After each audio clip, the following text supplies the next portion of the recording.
Hello, everyone. Welcome back to Edu Steps, the podcast powered by Laddering Your Success. I'm your host, Olay, Shorunke, and today we're diving into a topic that resonates with anyone stepping into adulthood. Adulting 101, life skills your school doesn't teach you. From managing finances to cooking a proper meal, these are the skills that often fall through the cracks in traditional education. Today, we'll explore what it takes to thrive in adulthood and how we can better prepare ourselves and future generations for real-world challenges. Joining me always is Jamar Crawford, soon to be Dr. Crawford, bringing his wonderful research and academic insight. Jamar, how you doing today? Hey, man, I'm doing all right today. Happy to be here with you guys. Absolutely wonderful, wonderful. Glad to have you. Festus is here with us. He is currently in transit. So as soon as he settles down, he'll be apt to join us. All right.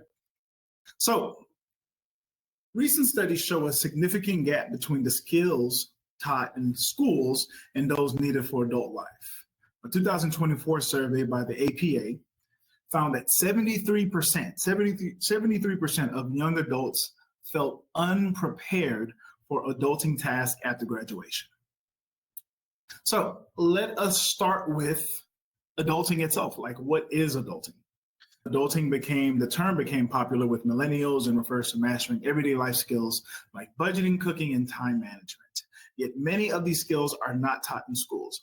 So, Jamark, if you could, just based off of like everything you've kind of observed and some of the things you may have studied, why do you think that is? Why do you think many of the skills that young people need to be an adult aren't being taught in schools?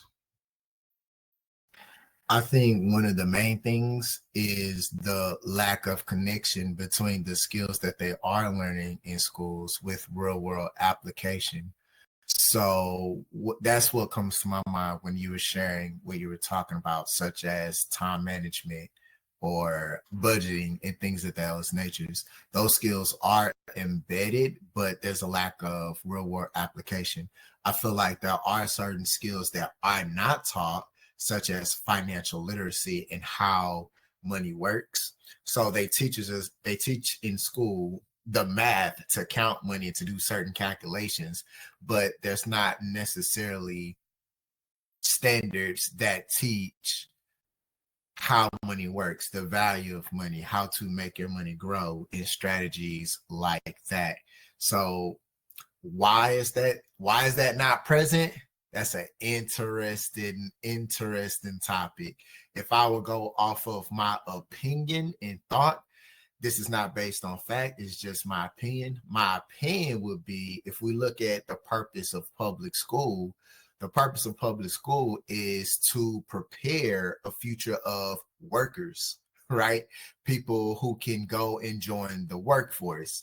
We're not necessarily trying to educate people to go out and thrive and be successful financially. We just need worker bees.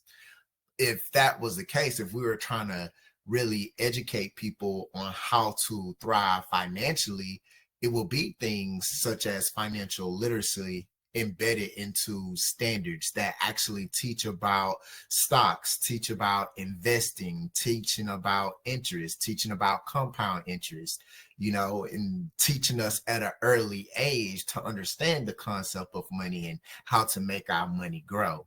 So that's just my opinion, though. What are your thoughts on that? Well, I'm going to do like you did. I'm going to give what I think. I'm going to give the thoughts I thought about, and then I'm going to talk a little bit about how I kind of really feel what's going on. Of course, you have things like outdated priorities, which is essentially what you mentioned, Crawford, and you have limited resources. And we do know that when students do know about personal financial literacy, when students are aware of how to deal with problems, right? Like how to deal with conflict. We do know that when students are able to learn these things that allow them to be independent, that I think studies kind of show that these kids are more prepared for adulthood. They're more able to function, right?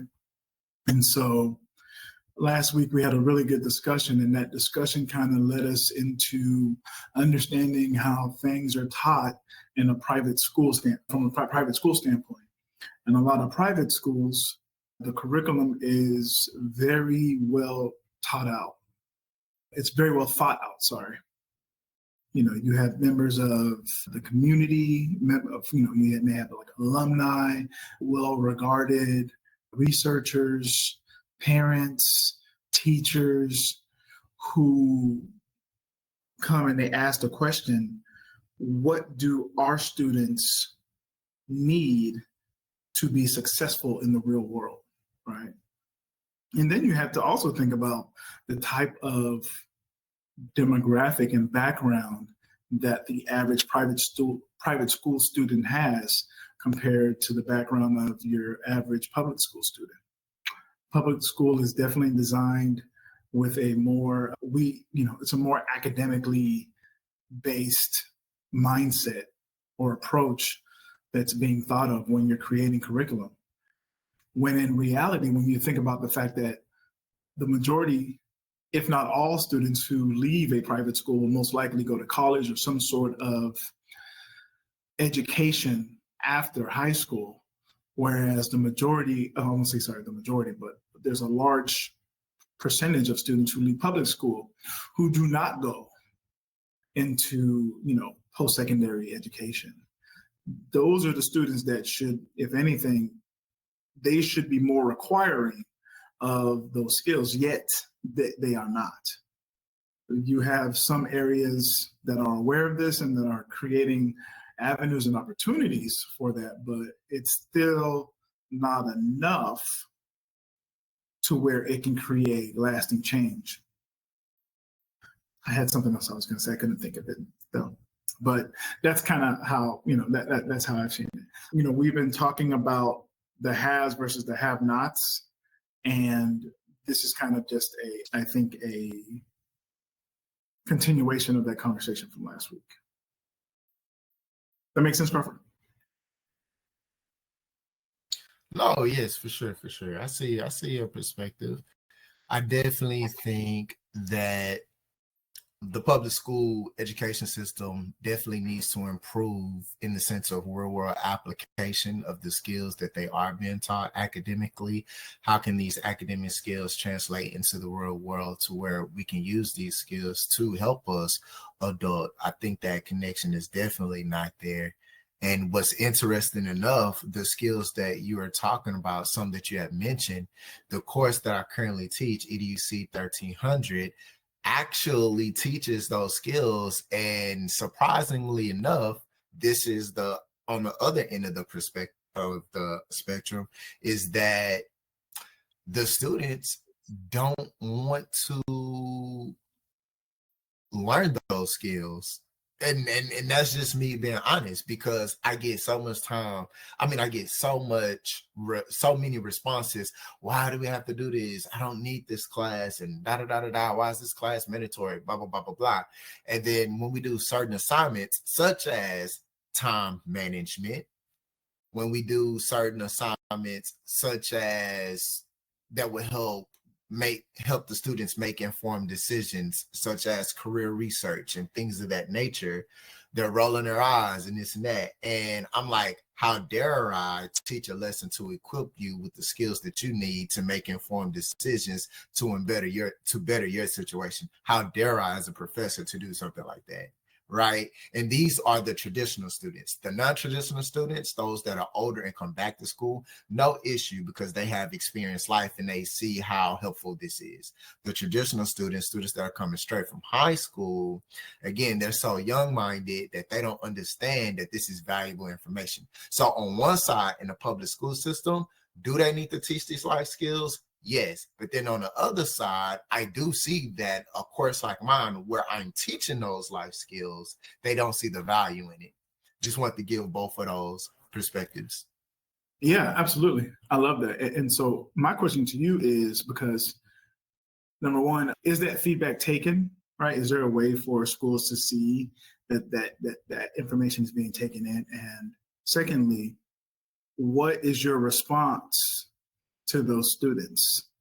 to let them know that it is important while still respecting their ignorance, so to speak, right? And not seeing that those things are really important. Oh, yeah, that's a good question. So when I get that, what happens is I explain to them the why. And so this is where we go into andragogy. That's Noah's principles of adult learning, right? And so adults need to know the why for them to see the relevance in what they're learning. Why do I need to know this? So the fact that they're questioning it is cool, but at the same time, I just fill that in. Yo, this is why you need to know this. This is how it applies to you right now, not in the future, like right now. This is why this is important to you right now. This is why you need to learn financial literacy. So I relate it to them right now in the context of their situation. So when we're talking about time management, right? Let's say we're doing a lesson on time management. Oh, why I need to do this? Why I need to learn about time management? Well, the reason why this is important for you to learn right now is because you're going to have to do your schedule, right? When you do your schedule, you need to see how much time in your actual schedule that you have to study so that you can be successful in your classes. Because research says in order to be successful in your classes, for however many hours you spend in class, you need to spend twice as many hours outside of class time studying. And so the way I break that down, I say if you take 4 classes and all 3 credit hours, that's 12 hours. That means we take that 12 multiplied by 2. Outside of class time, you need to spend 24 hours a week studying to be successful for those classes. So I'm breaking it down. And I said, the problem is most students be like, I don't have 12 hours in a week extra time to study for these classes. And so when we do a time management or a weekly schedule, you'll actually see you have the time, but we waste so much time doing other things. So when I break it down and make it relevant like that, it's like or why I need to learn about financial literacy. You need to learn about financial literacy because you need to know the difference between subsidized loans and unsubsidized loans. And the difference can be thousands and thousands of dollars after you finish school and it's time for you to pay back your loans. And I give specific examples of things of that nature. So they're ignorant to why they need to know this. And I just fill in those gaps. Now, do they value the information that I'm giving them and the why? I don't know, because, you know, that's subjective and to their personal beliefs, but we get the assignments done.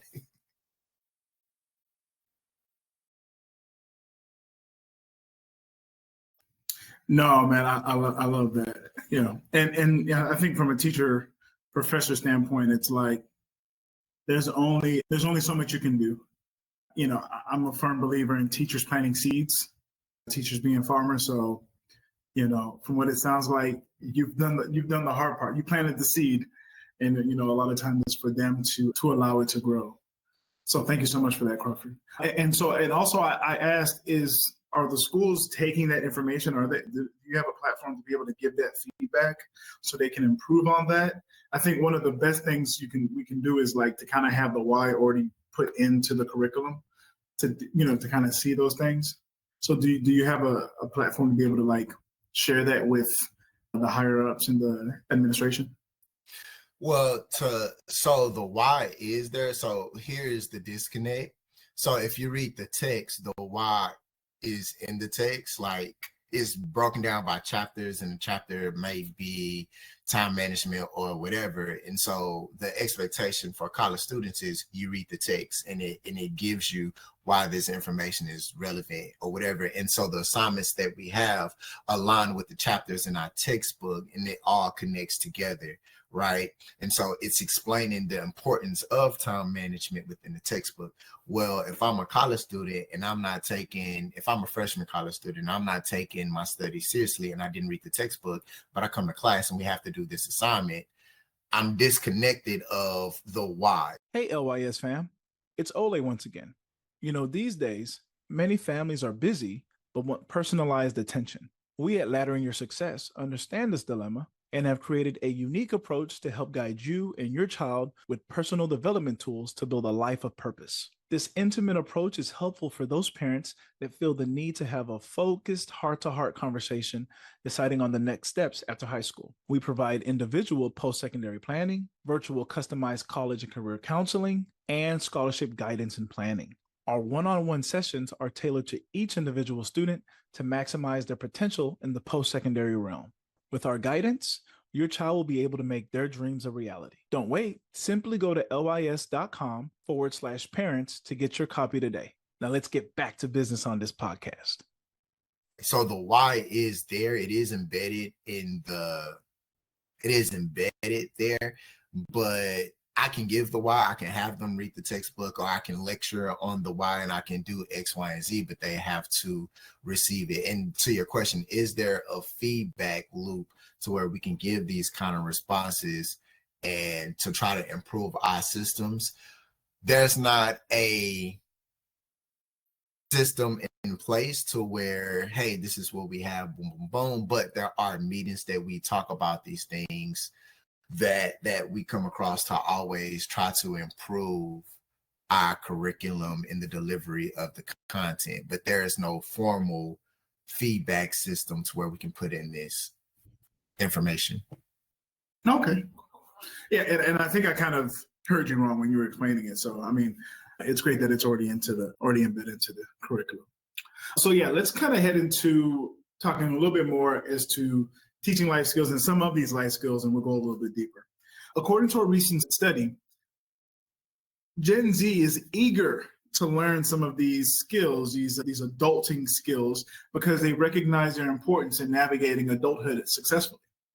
So we're going to talk about some key areas of adulting: personal finance, self-advocacy, time management, and even basic car maintenance.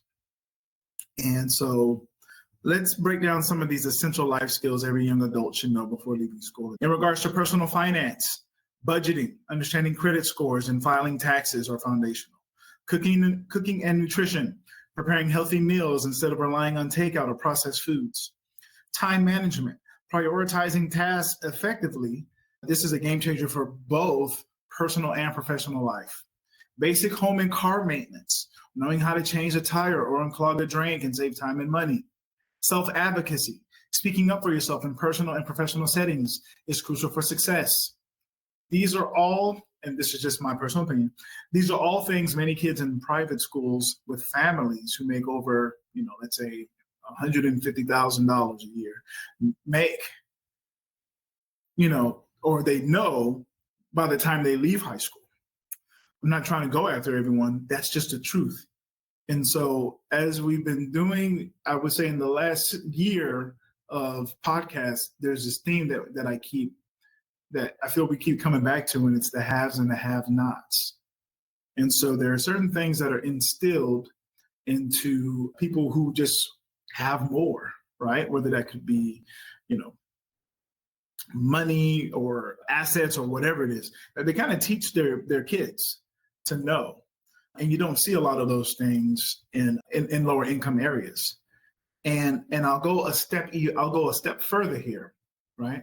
When you look at those, Festus made a really good comment a couple of days ago. We were talking, and he said, when certain people get hit by inflation, egg prices, all these things, people who are like, middle class, upper middle class, they take a hit, right? But those who have access to even less, those who are further down on the totem pole, as those that are doing a little bit better, they take a hit. Those that are doing a little bit, that aren't making as much, that are a little bit lower on the totem pole, they're getting uppercuts. They're getting major body shots compared to these little hits that folks that are taking at the top. And so when you think about budgeting, when you think about understanding credit scores, when you think about filing taxes, when you think about a money manager, right?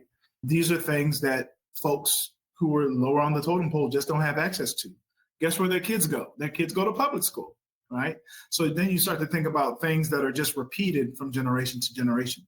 You think about cooking and nutrition, right? Preparing healthy meals instead of relying on takeout or processed foods, right? So guess what pattern gets replayed from generation to generation, right? If you're not knowing the benefits of cooking a meal at home, if you're not knowing the benefits of eating, staying in instead of going out and eating processed foods every day, diabetes, high blood pressure, those two right there are the main causes for most of the major health issues that we have in the United States today. And so just right then and there, those first two, finances and health, right? A lot of that is already eradicated from folks who just know or just have access to certain things, right? And then of course, time management, home and car maintenance. And you want to think about home and car maintenance, just knowing how to take care of a home, right? A lot of times, if you're not aware, this does not happen as often, but as many areas start to see a resurgence in home values, if you have a house that you haven't been able to take care of, you may get that letter from the HOA saying, we need you to fix this, and this. And it's like, whoa, where did all this come from, right? So just some things to think about in regards to adulting into the future. So we're going to talk a little bit more about financial literacy. A 2025 study found that only 16% of high school students were required to take a personal finance course. Yet understanding budgeting, taxes, and credit is fundamental to adult life. How can we address this gap? So how can we address that gap in regards to financial education for a lot of our students? I think that one thing is instilling in the children the value of particular information, because I know we're talking about financial literacy, but there were certain skills that you went over, different life skills, and all I could do is think about my time in high school. Now, I don't know about the other districts, so I can't say this is across all public schools, but when I was in high school, we had electives such as automotive, we had home economics, we had finance, we had agriculture, we had FFA, we had woodshop. So those were elective, or we also had communication, and it went to some of the life skills that you were talking about, such as financial literacy. The only problem was at that time it's outdated, because and the reason I know I took all these electives, in the financing part, that's where we had to balance checkbooks and things of that nature. Well, now I don't need to know how to balance a checkbook, right? So it's kind of like outdated. But within that course, the problem was they didn't teach about what you said in the sense of what I'm going to say in the sense of financial literacy was most important. What is an annual percentage rate? What is interest? Like these things that are important, invest in stocks. So it didn't teach about those things, but it did have the basics, budgeting and things of that nature. Also, home economics does teach you how to cook, right? And then I had automotive. Automotive did show you the basics, how to change your own oil. The problem was when I was a high school student, I didn't know that I probably should have paid attention when I took automotive. To me, I'm like, bro, I ain't trying to me, it was like, man, I ain't trying to be a mechanic. I don't need to know how to change my own oil, change my own brakes and all this and that. But now as an adult, I'm like, dang, man, I should have paid attention in that class so I could do these own little works myself and save some point, or not do it myself. I ain't gonna lie, because I ain't finna do it myself. But when I take it to the shop and they give me feedback, I could know if they overcharging me or what, and I can make informed decisions. But I didn't take those classes seriously at that time, so that now, well, shoot, I got to take the automotive word and things of that nature. So for me, I think that as parents, we try to instill in our child the best way that we can. First, we need to be involved in our school. We need to see the courses that wherever our child goes, what courses do they offer? And when our child speaks to, I think they're called counselors at the high school, where they do the scheduling, how can we advocate for our child if I feel like this is going to benefit my child? I don't know if high schools still have those type of courses, but if they do, let's be aware of the courses that they offer, and then let's see how can we advocate if this is going to benefit my child. Festus, thanks for joining us. Hop on in here, sir. Yeah, most def. Yeah. Hey, LYS fam, it's Olay. Just wanted to take a quick break to let you know that even though the cost of college can be daunting, the LYS Scholarship Guide ebook can assist you in realizing your dreams. You can identify and apply for scholarships using the information, advice, and resources in our comprehensive guide. Also, we've provided a template for a successful scholarship essay to help you stand out from the crowd. Don't allow student loan debt to control you. Get your copy of the LYS Scholarship Guide ebook right away to take charge of your destiny. Simply go to lys.com/parents to get your copy today. Now let's get back to that fire conversation. I just want to touch on some of the things that were shared earlier about, number one, just this education system itself. So our system is designed based off of what's called the Prussian education system. So this is, again, kind of like what you guys are talking about, where it's a factory style education system to produce a similar outcome. But the problem with that is, in order to produce a similar outcome, if you think about like a factory line and they make a big mold and the mold gets pressed, and then you have so many of the same cups or so many of the same forks or so many of the same, whatever that mold is, that has a very similar, I guess you could say, standard, right? If you take that mold and then you try to apply that to human beings, it's near impossible that you're going to come out with the exact same outcomes. And so why is that? It's the number one reason is experience. That's the number one reason. So just like Jamark was saying, when you have, hey, here's this automotive course, but your parents don't own a car, to you don't even have the experience of running out of gas, of the car breaking down, of whatever, to make sense.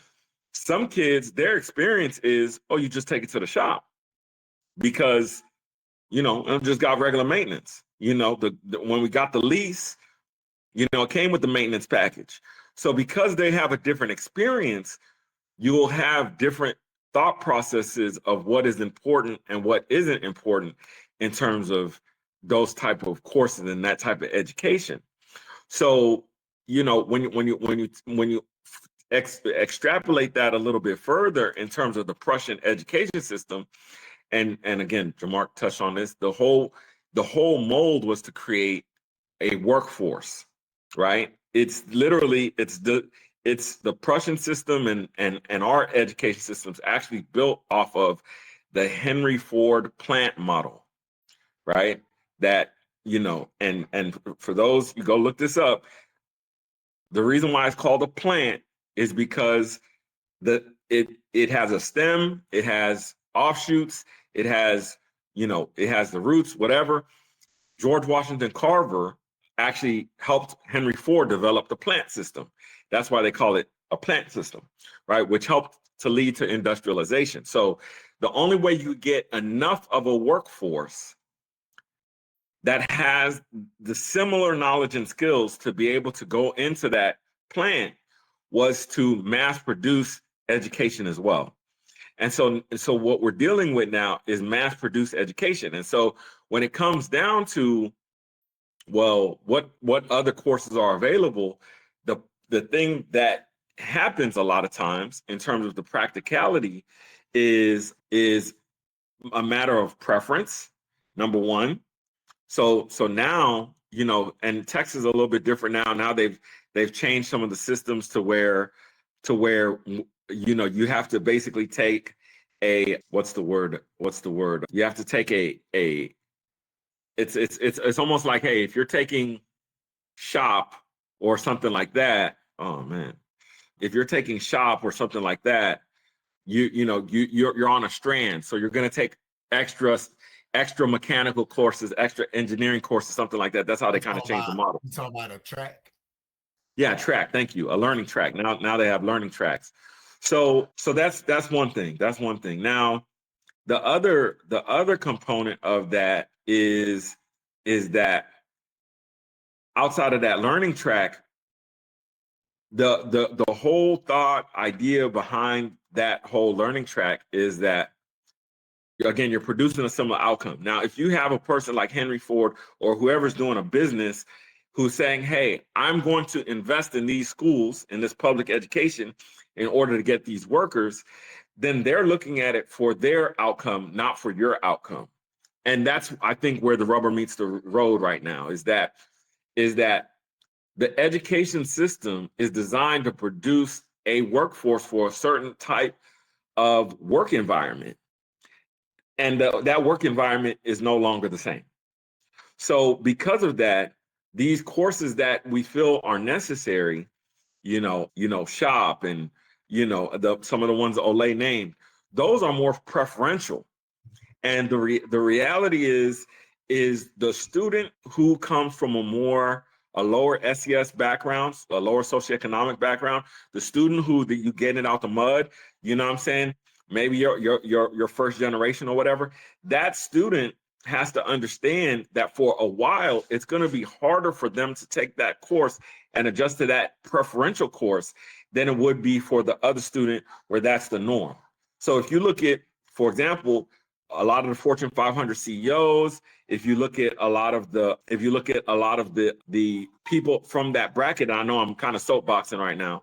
If you look at people from a higher tax bracket, they actually come from a Montessori education system in which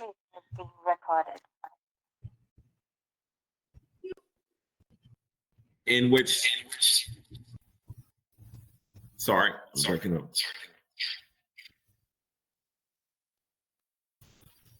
So they come from a Montessori education system where they're used to being around other people of similar background, of different ages, all learning together, working together in collaboration. So that kid who's in elementary is not afraid to go talk to the high school student. So they don't have the generational differences that come with, hey, help me learn this or help me go do that. So I'll kind of get off the soapbox for a moment there and turn it back over to Olay. I was just going to make sure. Crawford, did you have anything you wanted to say in response? No, I didn't have anything. Okay. So yeah, great. Definitely great points there, Festus. As you were talking, I was like kind of writing some notes down, and I was asking myself, should these electives or these courses that we're talking about, these courses, should they be electives or should those be mandatory? Because when it comes, just like I used to tell my students when I was teaching, I said, by the time you graduate from high school, this curriculum should be everything that you need to at least have an understanding of your general world around you, right? And I'm also thinking from the model this is just a model, right? We need you to know this to be able to work this machine or work in this function, which is basically a very archaic system compared to what we have right now. I think, this is one of the things about being ahead of our time is we basically have the mold, if you will, of what school districts and private schools and just the education system should be using. But yeah, I do feel like it's got to be, there are certain things that every student should know by the time they leave high school. One of the things I like to do is I like to look at pictures, or I like to listen to people make fun of high school students back in the 70s or even in the 80s. They would say that those students look like adults. I don't know if y'all have ever heard of that, but it's like this running joke that they would talk about, where they would say, man, look at this high school senior, these photos of seniors in a high school yearbook. They all look like adults. And I'm thinking to myself, as I'm looking, I'm like, yeah, they look a little bit older than the seniors these days. And I was thinking to myself, like, I bet you they can change out an engine too. I bet you their level of understanding of the things that they could do is very different. Now, granted, they didn't have cell phones. They didn't have, they didn't have LCD TV, what do they call them? HD TVs or any of those things. So you kind of had no choice but to learn how to do some of those things. But I do feel like kids these days, there's certain things that should be mandatory for kids to know about or at least be privy to. And so that kind of leads me to my next question here. A lot of times we talk a lot about parents' roles in this, last week. We left the podcast leaving a message for parents to get involved with their school district, their school board, shake hands, know the people who represent them in their school district, and, make it out to a school board meeting and see what they're talking about, see what's being discussed. A lot of these things, students should be learning from their parents, really. And so what is the parents' role in this? Do we need to put the blame on parents as much as it seems like we should? Because, when you look on Teacher Talk or, when you look at all the teacher things, they're always, they're quick to go after the teachers. And I really feel for the teachers. I feel for the teachers, but also feel for the parents in this. So that's my question right now. What are parents' role? What is the parents' role in this situation as far as making sure their kids do know about certain things before they leave? Are parents holding themselves accountable? Should we be harder on parents? Should we be softer on parents? Should we give them a break because it's all tough? What are your thoughts on this? Man, I think, to be straightforward, education starts at home. Even though I'm a teacher, I've taught in public school, now in the college system, the reality of it is education always starts at home. And then when we take that education from home and partner it with the education in the school system, that's the best way to support the child in their education, whether it's education in their academic journey or education in life, preparing them to be sustainable citizens, so it always starts at home, regardless of what kind of school they go to, whether it's a private school or public school. That educational support must be in the home. You there, Olay? Yes. Can you hear me? Yeah. I don't know what was going in and out. So I just kept talking. No. You're fine. Sorry. My mother called me. So yeah, no, I wholeheartedly agree. I think there are a lot of variables and things that affect parents. I think I almost feel like parents these days are almost adult versions of their kids. Right. And I hate to say that in a very matter of fact way or duh, from a genetic standpoint, but for a lot of parents, I feel like, a lot of if you're a parent right now, you're most likely you're either a digital, not a digital nomad. Yeah, digital nomad for digital native. Yeah, you're probably a digital native, or if you're close to 40, like I am, you're probably in between. Which means when you were born, there wasn't none of this stuff, but you were still young enough to where you could understand it and you got a hold of it, right? And so I do think a lot of parents are really out of the loop when it comes to a lot of these things. I give you all a quick story. My dad wasn't he's not the most handy person. And so I was a very handy person. And since he wasn't a very handy person, I got in trouble because I would tear things or break things apart and try to put them back together. And my dad would look, because he didn't know how to do it. So he would be like, "You're just creating mess," And so I'll never forget, I went to the University of Houston downtown because I had to turn in my financial aid form. And we got lost, ended up getting a flat, and we had to go back and change the tire because they towed my car. And so I had never changed the tire. I had never done any of that. And I was a senior in high school. And my dad was there, and it was me and Clemente, Festus. And my dad said, "Yeah, go, change it." And I looked at him because I was like, "Hold on, weren't you supposed to teach me this? You're supposed to teach me." And luckily, Clemente had experience, so he was like, "Come on, I got you. Let's get it. Let's go." So we went in and we changed it. And so I see where parents, where they're kind of short, areas that they have a deficit in, being able to provide an avenue for their kids to gain knowledge in that area. And I have to give a shout out. This is not a beat up on the Parents' Day. I have to give a shout out to a lot of parents because I see parents doing amazing things. I see parents just taking their kids, hey, you come with me to the community center because they're doing a thing on cars or they're doing a thing on budgeting for teens. You're going to go and do it. And I don't even hate to say it. It is what it is. Like, parents have to do those things. That's what you signed up for. All right. You know, when the baby popped out, it's like, all right, I'm responsible. These are the things, you know, I got to teach you. And so, and this is literally be no do. This is the K, this is the know and do. This is where are my resources and how do I get access to it? Even if it's something that I don't like, even if it's something that I'm ignorant on, who around me knows it or what resource out there can show me. One of the best examples that we gave out there was YouTube, right? We had YouTube, there's so many different free courses and guides for whatever type of learner your child is, you know, to be able to give your child access to that. But I've talked long enough. Let me give that out to Festus. Well, yeah, I think a great point that you're touching on is the value of the learning experience of informal education, right?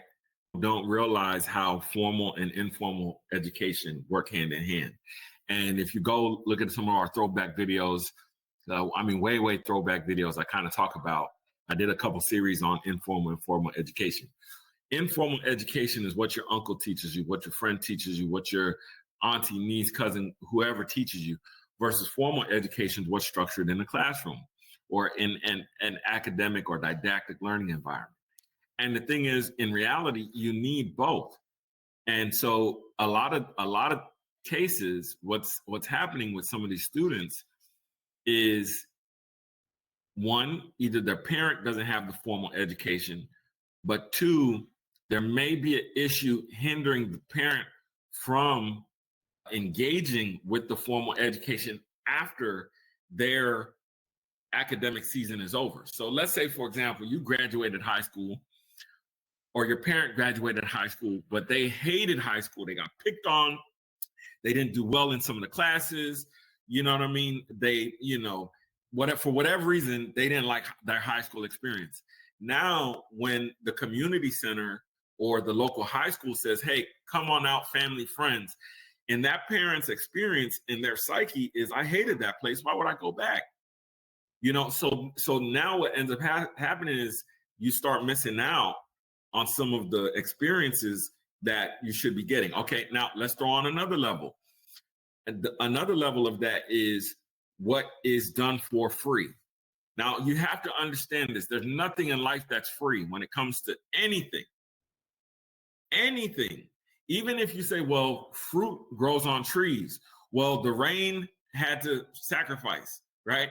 Things are all part of a system and a process. And fortunately, unfortunately, the human system requires money, right? Because it's the means of exchange.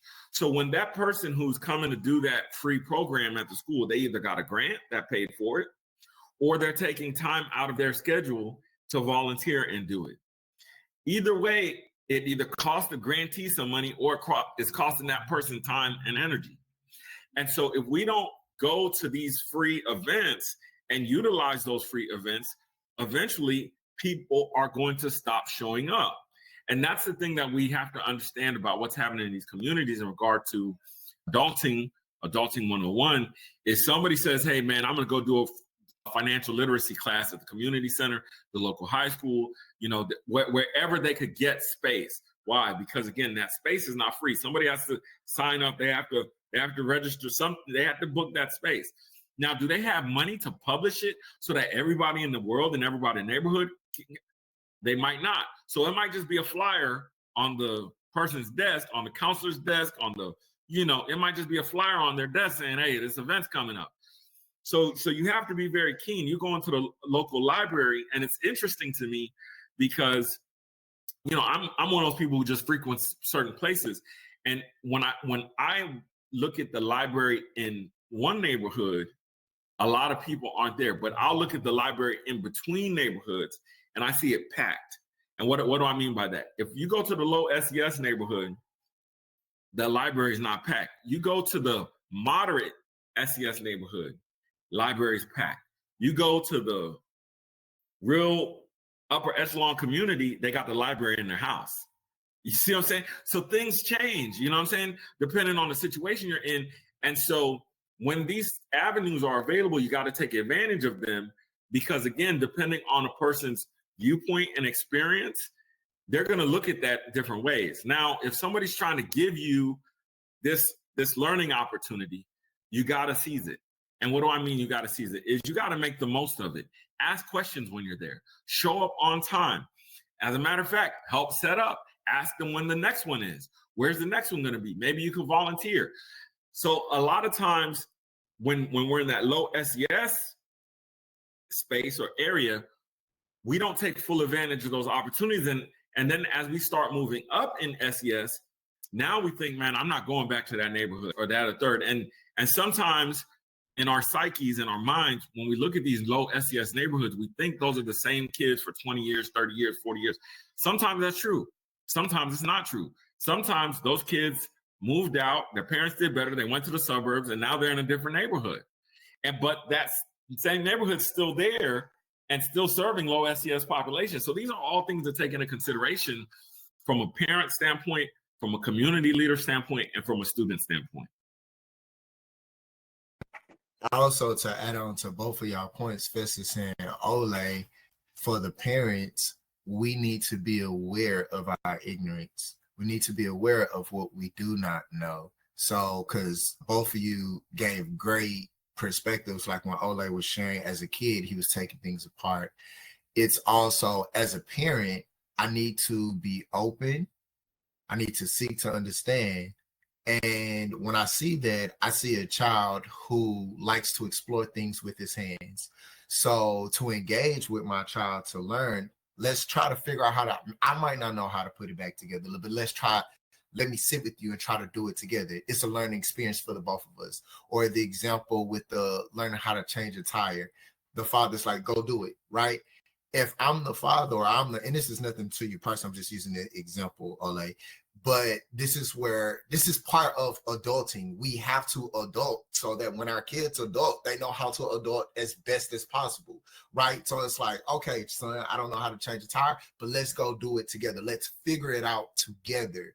What we're doing right there is setting an example so that we're open to learn, so we can set our children up for success. We can't get comfortable in our ignorance. We first need to be aware of what we don't know and then seek the information to learn it so that way we can provide that to our child. 100%. Oh, go ahead, Festus. I was going to say 100%, and I was just going to add on, and this is where, a lot of people don't understand it or agree, but this is where spiritual education, spiritual training, spiritual laws and principles come into effect. A lot of times when we don't want to learn something is because we're prideful and we think we know it already.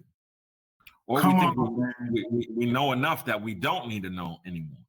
And that becomes one of the biggest hindrances to our personal success and the success of our children and the success of our communities, right? Try to remain open unless that idea that person is sharing is an expressly bad idea, right? There's one of my favorite quotes, I believe it's Socrates. He says, the mark of an open mind is to know when to close the mind. The mark, and I might be messing that quote up a little bit, but the mark of an open mind is to know when, the mark of an educated mind is to know when to close the mind. So your mind should be open, but you're educated when you say, hey, these particular ideas go down a bad road. So I'm closing my mind to those particular ideas. Absolutely. Love that, man. Mark of an educated mind. And it's so funny you mentioned, Festus talked about the libraries. And as we were talking, I was like, man, I didn't think about this. My dad had two jobs. Both of my parents had two jobs for I'd say till I was about a senior in high school. They both had two jobs. And so you think about that. You got a family living in the area where both parents have two jobs, and then you have another area where maybe one parent has one job, and they maybe making more than all my, but all four jobs my parents have combined. You know what I mean? And so when you think about access and what that now gives you the ability to do, even with the libraries. I mean, I drove past a really nice area in Houston, and I didn't know if it was a library or a community center. It almost looked like both, but I mean, there was just so much happening in that area. And that's what happens when parents get involved. And to your point, I mean, just what you said about spiritual and all those things, very, very powerful. Very, very true. All right, so real quick, just want to ask this question real quick to everyone. What life skill do you wish you had learned in school but didn't? What life skill do you wish you had learned in school but didn't? For me, this is going to sound bad, but I would have loved to spend more time, and I guess that's an academic skill, but learning how to read in a better way, I guess, which I had high reading score. So it wasn't reading; it was really parsing and understanding the text, understanding grammar, understanding the importance of being able to of languages. Oh my goodness. To me, I wish that skill was developed a little bit more, maybe prioritizing a little bit, but to me, that's one of the biggest life skills I wish I learned. For me, it would be financial literacy. Financial literacy. Those are two great ones. I tell you, man, those are two great ones. Absolutely. All right. So, folks, if today's episode got you thinking about the gaps in your own education or inspired you to teach these skills to someone else, let us know. Share your thoughts on our social media pages or wherever you listen to this podcast. And don't forget, subscribe to Edu Steps for more episodes tackling critical issues in education. Visit www.ladderinyoursuccess.com for resources designed to help students grow beyond academics. Once again, as always, folks, we want to thank you for joining us on Edu Steps. Remember, education just isn't about the grades. It's about preparing for life. Let's empower ourselves and others with the tools we need to succeed. For the future Dr. Mark Crawford, I'm Olay Shorunke. Festus Amoye, my good sir, give us the phrase that pays. Hold on, wait. Right before you get the phrase that pays, Olay, can you please let the audience know what you're drinking so they don't think you're drinking Hennessy or a lemon drop, because you've been slow sipping it the whole time, sir. Let the audience know. It's iced tea. It's just iced tea. It's just iced tea. Yeah, just iced tea. Okay. That's all it is. Y'all thought Olay was on that yak? Oh, trust me, boy. Hey, you don't want to see LYS after dark, man. You don't want to see LYS after dark, man. Come on now, man. I said Olay got to the spigot. The little spigot that's over there. Oh, I could never, man. I can know that's LYS after dark. My birthday is coming up in a couple of months. We'll do something there. We'll do LYS. I'm just. Oh wow. Go ahead, Festus. So listen. There are legitimate excuses for not going to college. There's no legitimate excuse for not getting an education. We will see you on the next episode. All right.